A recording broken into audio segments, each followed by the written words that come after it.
Michael Harrison settled into seat 12F with a quiet sigh, helping his 7-year-old son Tyler buckle his seatbelt for their flight to Colorado. At 41, Michael had learned to keep his head down and avoid drawing attention. The olive green jacket he wore was comfortable and practical. Nothing that would suggest his past or the distinguished flying cross tucked away in a box at home. Tyler pressed his face to the window, marveling at the ground crew loading luggage below. "Dad, do you think we'll see any fighter jets today?"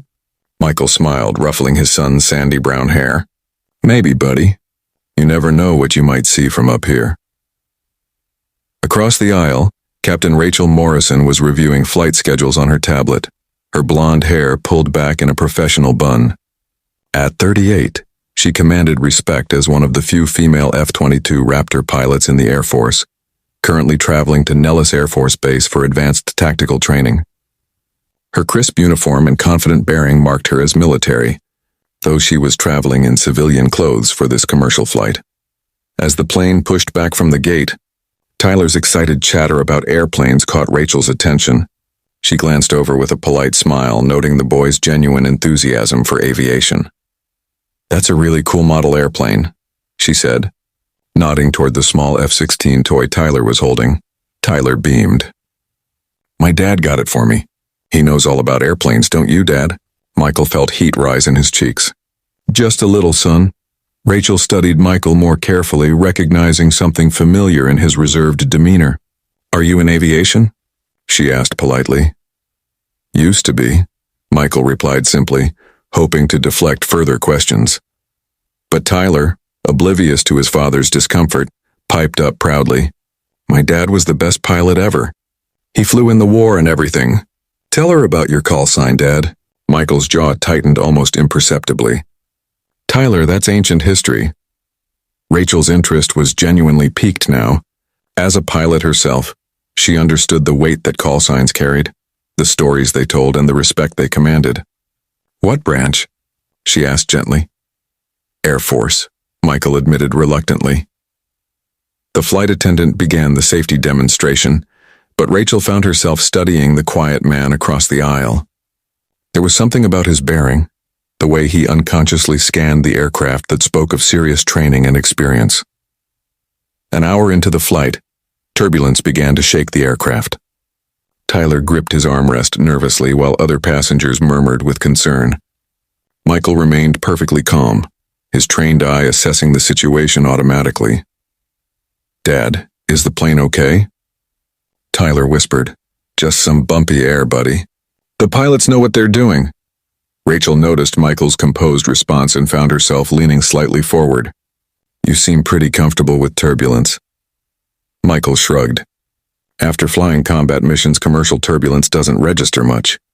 "Combat missions?" Rachel's voice carried new respect. "What did you fly?" Michael hesitated, glancing at Tyler, who was listening intently. F-15E Strike Eagles. Desert Storm, then later in Afghanistan. Rachel's eyes widened slightly. Strike Eagle pilots were elite, especially those who'd flown in multiple theaters. "That's impressive. How many missions?" 112 combat sorties, Michael said quietly, the number rolling off his tongue automatically. Rachel felt a chill of recognition. Very few pilots reached that number of combat missions. This wasn't just any former pilot sitting across from her. "What was your call sign?" she asked, her voice softer now. Michael looked uncomfortable, but Tyler answered before he could deflect. "Ghost, tell her why they called you that, Dad." Michael closed his eyes briefly. "Tyler," but Rachel had gone very still. "Ghost," she repeated, her voice barely above a whisper. "Michael Ghost Harrison?" Michael looked at her sharply, surprised by the recognition in her voice. Rachel's composure cracked slightly. "Sir, I studied your missions at the academy. The precision strike on the weapons depot in Kandahar. The rescue mission where you flew through a sandstorm to extract that downed helicopter crew. You're legendary." Michael shifted uncomfortably. "That was a long time ago." "You saved 17 lives that day," Rachel continued, her voice filled with genuine awe. "The instructors still use your tactics in advanced combat training." Tyler looked between them, sensing the sudden shift in atmosphere. "What's happening? Why is the lady looking at my dad like that?" Rachel turned to Tyler, her expression warm but serious. Your father is a hero, Tyler, a real American hero. Michael held up a hand. Please, I'm just a dad now. That life is behind me. But Rachel was already reaching for her phone. Captain Morrison, F-22 Squadron, she said, extending her hand formally. It's an honor to meet you, sir. Michael shook her hand reluctantly. Just Michael, please. Rachel scrolled through her contacts and placed a call. Colonel Peters? It's Captain Morrison. Sir, you're not going to believe who I'm sitting across from on a commercial flight. Michael tried to interrupt, but Rachel continued. Ghost Harrison. Yes, sir, that Ghost Harrison. We're about 40 minutes out from Denver. She listened for a moment, then looked at Michael with something approaching reverence. Sir, my commanding officer would like to speak with you. Michael reluctantly took the phone. Colonel Peters? Yes, sir. This is Michael Harrison.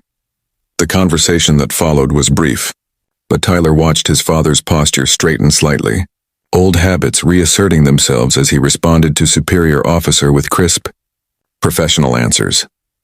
When Michael handed the phone back, Rachel was smiling. Colonel Peters wants to arrange a proper welcome when we land. Nothing official, just some of the pilots who've studied your missions wanting to pay their respects.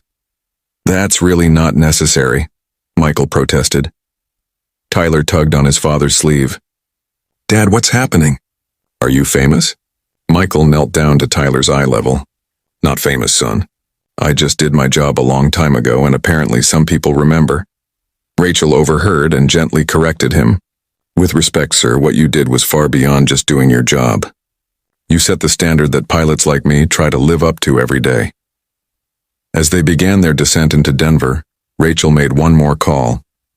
When they landed, instead of the usual deplaning routine, the captain's voice came over the intercom. Ladies and gentlemen, we have a very special passenger on board today. Retired Major Michael Ghost Harrison, Distinguished Flying Cross recipient and one of the most decorated combat pilots in Air Force history. Sir, would you and your son please remain seated for just a moment? Michael's face flushed red. This is exactly what I was trying to avoid. But Tyler was practically bouncing with excitement. Dad, everyone knows you're awesome. As the other passengers deplaned, many pausing to shake Michael's hand or thank him for his service, a small group of Air Force personnel appeared at the aircraft door. 3 young F-22 pilots, led by an older colonel, walked down the aisle. When they reached row 12, all 3 pilots snapped to attention and saluted. Major Harrison, the colonel said formally, on behalf of the United States Air Force and every pilot who's benefited from your example, thank you for your service. Michael stood slowly, his old training taking over as he returned the salute with practiced precision. Tyler watched wide-eyed as his quiet, reserved father transformed into the confident military officer he had once been. Colonel, Michael replied, his voice carrying new authority. The honor is mine. One of the young pilots stepped forward. Sir, I flew your Kandahar mission profile in simulator training. I've always wondered, how did you maintain visual contact in that sandstorm? Michael glanced at Tyler, then at Rachel, who was watching with deep respect. For the first time in years, he began to speak about that day, his voice growing stronger as he shared the experience with fellow pilots who understood the weight of those decisions. As they finally left the aircraft, Tyler walking proudly beside his father while the Air Force personnel escorted them through the terminal, the boy looked up with new understanding. Dad, you really are a hero, aren't you? Michael put his arm around his son's shoulders. I'm your dad first, Tyler. But yes, I serve my country and I'm proud of that service. Rachel appeared beside them as they reached the terminal. Sir, I hope you'll consider speaking to some of our younger pilots. Your experience, your perspective, it matters. Michael looked at Tyler, who was beaming with pride, then at the pilots who had gathered to honor him. For the first time since leaving the military, he felt the stirring of purpose beyond just being a father. You know what, Captain Morrison?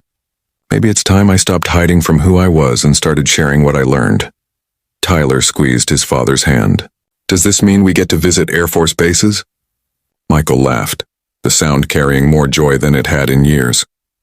Yeah, buddy, I think it does. As they walked through the terminal, Michael Harrison realized that sometimes the most important journey isn't the flight you're on, but the recognition that your past doesn't have to be buried. It can be a bridge to a meaningful future.